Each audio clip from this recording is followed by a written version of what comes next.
just by itself action. Is that what you're saying?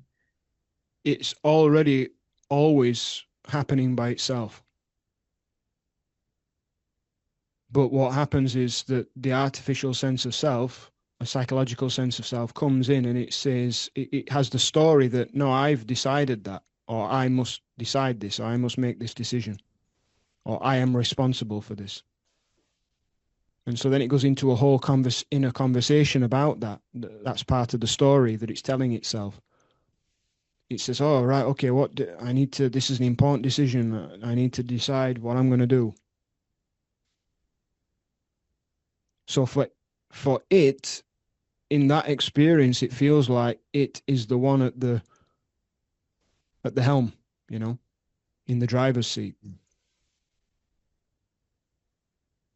Think When really uh, there is no one. When really there is no one there. So the actions are happening by themselves, effortlessly, spontaneously. Control is an illusion. Life is just happening as it is happening of its own accord. But what happens is the artificial sense of self comes in and it claims to have controlled something. It claims to be the controller or the owner, when really it is just a phantom. It's never really controlled anything or never ever really been in control. It was just an illusion all along. In fact, there's studies I think that have been done from a brain perspective, looking at the brain, where they've found that decisions are already made by the brain before the sense of self claims ownership of it. So, as an example, like if somebody is asked, "Do you want pizza or pasta?" The body, the brain, makes that decision within a split second, so fast. But then, maybe a second or two later, the brain relays that information to this sense of self, to the personal sense of self. And then the personal sense of self says, "Ah, I've decided I want pizza," and claims it. It claims ownership of it. It says, "I made that decision."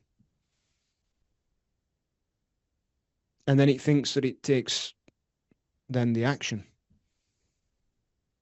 I think the fear of kind of letting go and becoming free.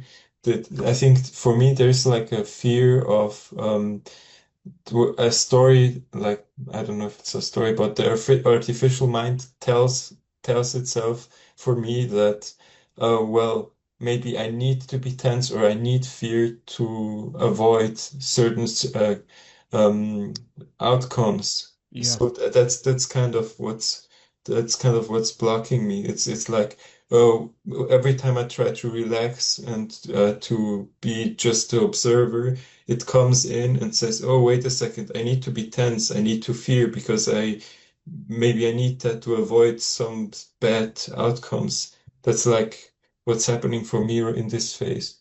Yes, absolutely. Yeah, the artificial self is actually saying both of those things. So not only is it thinking that it must have fear as an incentive or a motivation to do things, but it's also the one that's saying I must be the observer and let go.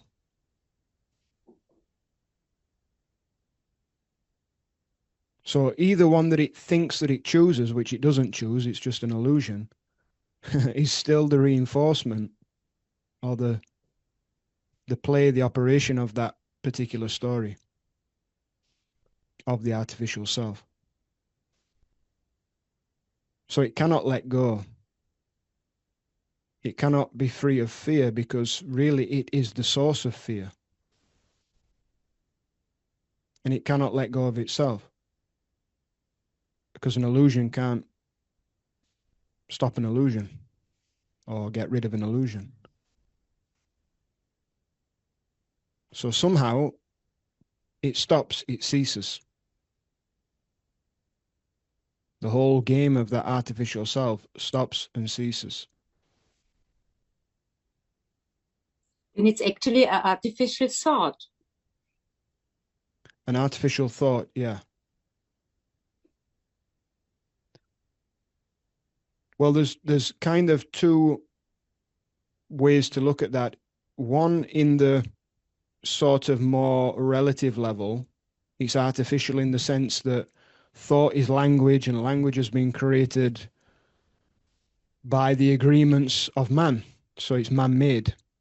So as an example, if you're English, you think in the English language. So all your thoughts are like English language. So in that sense, it's artificial. But in another way, that is just the play of the natural reality. So the natural reality does not negate or deny thoughts, feelings, sensations. All of that continues on. The only thing that is, you could say, the real illusion, the real mirage, is the artificial self. There can be thoughts without an artificial sense of self.